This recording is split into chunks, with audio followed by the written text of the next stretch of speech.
It is my pleasure to introduce Canada Jetlines, the new all-Canadian value-focused leisure carrier, utilizing a growing fleet of Airbus aircrafts, providing passengers with another choice to travel to preferred destinations with the US, within the US, Caribbean, and Mexico. CJET strives to make air travel the best and most convenient experience it can be for the best value possible. I can attest to often now flying. I use the analogy, it's like going to the dentist. I don't want to go. It's not always a pleasurable experience, but you're changing that. So I will pass it over to Eddie and Percy to walk us through why CJET. Over to you, gentlemen. Well, as I said, good day to all. I'd like to start a little bit by talking about our company. And who we are.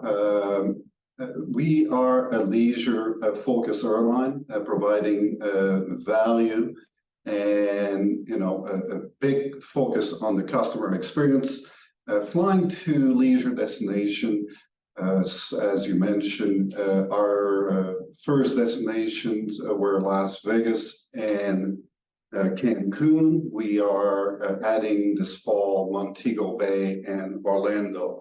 In addition to our own scheduled service, we also provide charter flights and as well as what in the industry is known as ACMI or wet lease, i.e. providing our aircraft, our crew to other airlines in times of needs, and we've done quite a bit of that. We do believe we are well positioned to grow here as the leading Canadian leisure airline.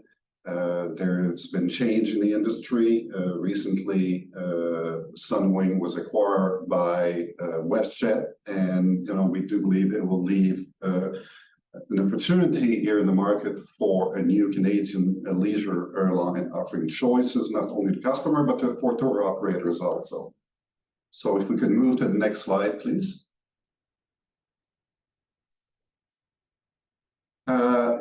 How do we stand out? We do have a new entrant advantage. As a new company, we can build a fresh new culture that is very customer-centric, and that's really important for us.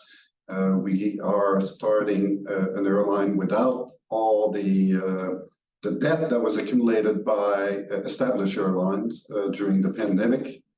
But first and foremost is the customer-centric approach. We are in the service industry, and we're very conscious of that.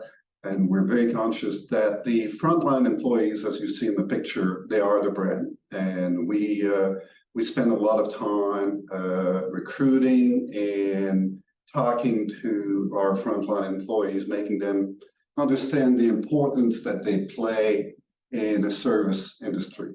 In addition to that, as I mentioned before, we have diversified revenue sources. We have our scheduled service to those leisure destinations.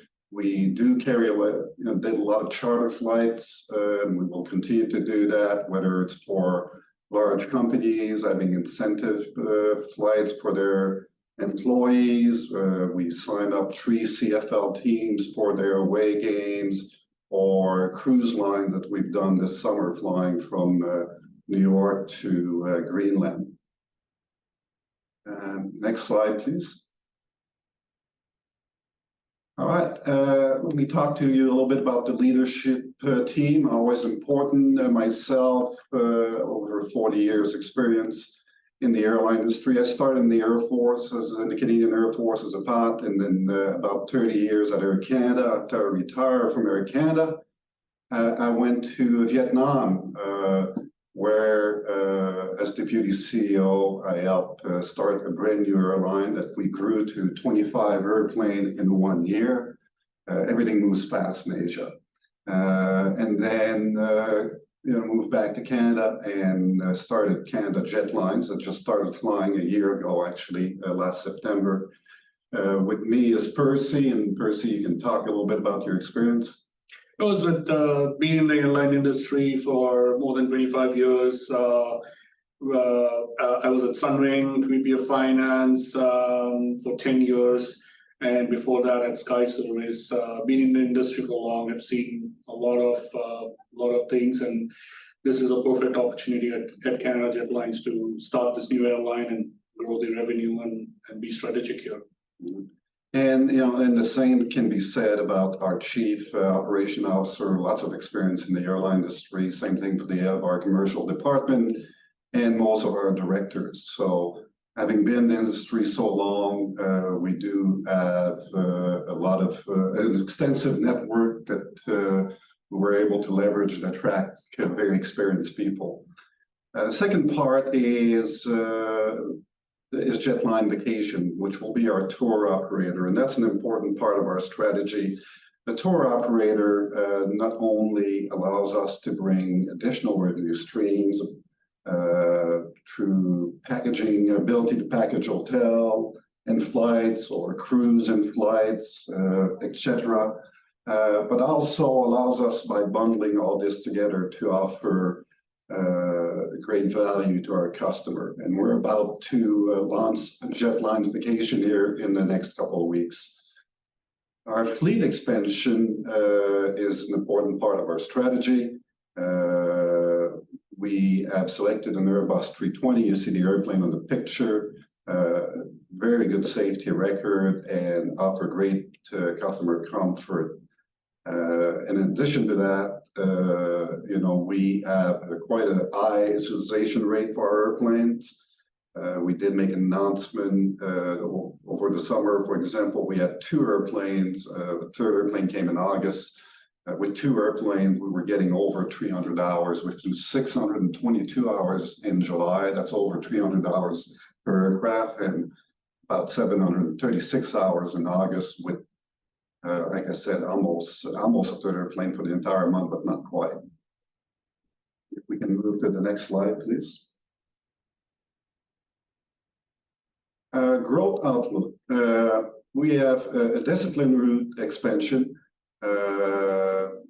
We can meet the demand, but we focus on destinations that are high demand so that we can make the route profitable, from the start. So our fleet expansion program, as I mentioned, we have 3 Airbus 320 operating at this time. We are planning to get our 4th airplane just before the busy holiday season starting in December and the busy winter season. As you know, Canadians like to go to a nice sunny beach in the winter.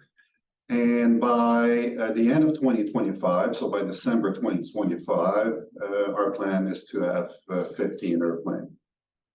We have strong strategic partnership, either through our Jetlines Vacation with hotels, car rental companies, so that we can bundle package, but also, which is not in the slide, which is really important, our strategy is strong partnership with the travel trade and travel agents. Canadian still, it's very popular in Canada for people traveling on vacation to go through travel agents, and we look at them as as partners to our business, an extension of our own sales force. We have a strong business model, leveraging multiple revenue streams, as I mentioned before, which will ensure our long-term growth. Next slide. A little bit more our fleet expansion and what we've been doing. As I mentioned before, we target 15 aircraft by the end of 2025. These additional aircraft will be supported through strong revenue growth, and we were turning away work this summer. We just couldn't get the 3rd aircraft delivered early enough to take advantage of all the potential work we could have done. And if you look at our history, so we started flying, as I mentioned, in Q4 2022 with $3 million in revenue. Our revenue in Q1 increased to $5.1 million, and in Q2 to $8.8 million. Our flying hours keep increasing with the revenue. As I mentioned, we broke a new record in July with 622 hours for the month, and we broke that record again in August with about 736 hours. So we are at the stage now that we are in the work for raising capital, roughly $20 million in investment. This will allow us to grow our fleet in 2024 and 2025. And Percy can talk a little bit about what this capital will be used for, if you don't mind, Percy. Yeah, I can quickly share the growth. The growth plan is getting to that 15 aircrafts, and every aircraft comes with deposit requirements from the lessors, fuelers, and airports, and so on. So most of the investment gets capped as a deposit and stays with some of the lessors and the fuelers, and the rest of the investment will be used for growing new market routes, growing the vacation business, and getting more charter and ACMI business as well. We will be at a point in 2024 that we will be positive in terms of, once we cross that a certain number of aircrafts, we'll be breaking even and positive EBITDA and positive cash, which will allow us to grow the fleet to 15 aircrafts by the end of 2025. Thank you. And next slide. And like you saw on the previous slide, we've been growing our revenue consistently from 3 million to 5 million, 5.1, and then 8.8. So this year we have done 13.9 million revenue based on just 2 aircrafts flying. We've generated positive cash, and our current market cap is about 11.5, with about 76 million shares outstanding. Thank you. I believe this is it for the presentation, Alyssa. Perfect. Gentlemen, thank you. They're just going to turn my camera back on, and we'll jump right into some questions. I'm really fascinated by your business, and obviously the airline industry is one that we're all connected to it in some way. So I think there's a lot of really interesting questions that have come in. Just to kind of kick us off, you currently operate with 3 aircrafts and are planning to add several more by the end of 2025. Of course, capital will be part of that, but what are some of the other key milestones to achieving this expansion? We are in discussion. When you look at our business model, and when the question could be, okay, we understand the business model and flying to sun destinations. What do you do in the summer? There's still a strong demand for leisure travel. We were actually aptly surprised, even for Cancun, that we operated through the summer. But part of that are the discussion that we're having with the other airlines, where we are placing airplanes from May to September next year in Europe. The European market is very strong. The internal market. So there's always a strong demand for foreign operators to come in and provide what I mentioned before, wet leases contract. And these partnerships that we've been negotiating in discussion with different airlines in Europe would also allow us to provide additional lift as required in the winter during the peak season, because what happens to a lot of European carriers is they have this huge supply when their season dies off, and you can get this additional lift at a much better price than what you're charging them in the summer, just supply and demand. And so that's certainly one milestone that is important in our business strategy. We did fly quite a bit for other airlines in the last year. That's one component. The other one is the Jetlines vacation, which I mentioned, that will be launching here the next couple of weeks. This allows us to offer packages at a great price. It's great for the customer, and our relationship with the travel agent. So that's the difference between our model and an ultra low cost carrier model. Ultra low cost carrier model will strictly sell on their own website, so they don't deal with the travel trade. They don't pay the commission and so on.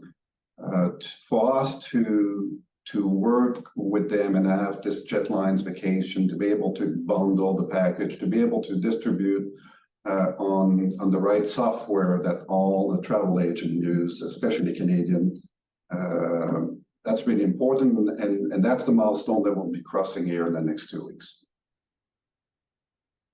Eddie, thank you very much. Now, you've talked about the experience itself and being on one of your aircrafts, just being different, being better. Can you talk a little bit about that?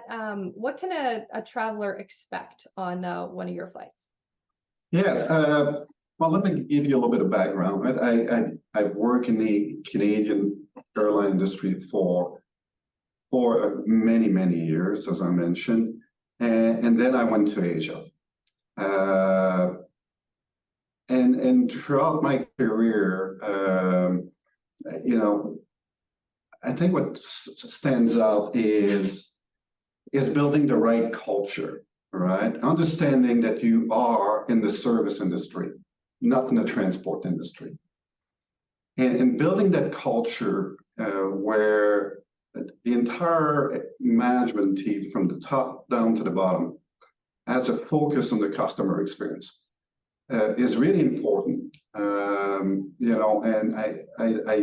use a lot of examples with our new employees. We get them to understand the business, and I'll use this. Will sound cliche, but I always tell, especially our flight attendants and our pilots who are the frontline employees, nobody's going to fly on Canada Jetlines because I'm CEO, other than maybe my mother. But they will make a difference whether the business is successful or not. They will be the reason why we have repeat customer. So that's really important, that this customer centricity is really important for us. The reality is, things will go wrong. There's snowstorms, there's ATC delays. So it's really important for our frontline employees to communicate, explain to the people. It's all about your recovery. So you're basically coming in those situations as I'm putting my traveler hat on, as the hero. I've just had a bad experience, but you guys have sort of come in to save the day, etc. Is that a fair comment? Yes, like I said, I started my career as a pilot. I had this frontline experience. I was younger then, but I've seen that when you handle the situation, when the frontline employees handle the situation well, it makes a world of difference. Eddie, thank you so much for that. Last question I'm going to throw at you here. As a new entrant airline, although you've been in the business, you and Percy and others within your firm, a very long time, how do you look at sort of the biggest risks that exist in terms of that expansion? And also just curious about managing cost base in this environment. Yeah, understanding the airline well, understanding the operation, having that kind of experience makes means that you understand what the cost is, right? I mean, our people here are very experienced. You ask us, we can tell you what the aircraft burns per hour on fuel. We can tell you You know, what is the cost of an engine repair and things like that. So once you understand your costs, it helps you to develop a strategy that, you know, will minimize this cost. When you mention the risk, well, you know, of course, we all know what the pandemic did to the travel industry. Hopefully this is a 1 in 100 years and we're going to be good for another 100 years. The economy in our business model, you know, a recession, it's the airline that have a focus on the business travel, because, you know, my experience has been that the first thing companies do is cut business travel in time of recession. Percy will attest to that. When it comes to personal travel, people will still travel. They may go to a 3-star instead of 4-star hotel, but they're still going to go, you know, and get away from the harsh Canadian winter. And Percy has experienced that at Sunwing. That was, you know, very similar to our business model, concentrating on leisure travel. Percy, you want to talk a little bit about that? It's like Eddie said, everybody gets frustrated during the session, and maybe that getaway is the only thing that they can look forward to. So they'll still spend the money, maybe less, maybe instead of going to a 5-star, they'll go to a 4 or a 3-star. But you will still see that travel happening. Business travel will definitely die down or at least reduce, but we've seen that a lot. I mean, I've seen it twice in my career, where 2008 recession, financial crisis, and then another one. I mean, the business on the personal side boomed for sure on personal travel. So it depends on how we handle that opportunity, how we take care of the passengers, what we do, what we offer them in terms of the packages, and that's what we are focusing on right now. So, you know, being focused on leisure travel, the business travel is not part of our business model. Not that we turn away any businessmen wanting to travel with us, but, you know, our destination is more geared towards people going on vacations. Yeah. And that's not going to stop. I think people are working extremely hard these days and desire to take that holiday, and more frequently too, as we're seeing sort of that next generation spending their dollars on travel more than anything else.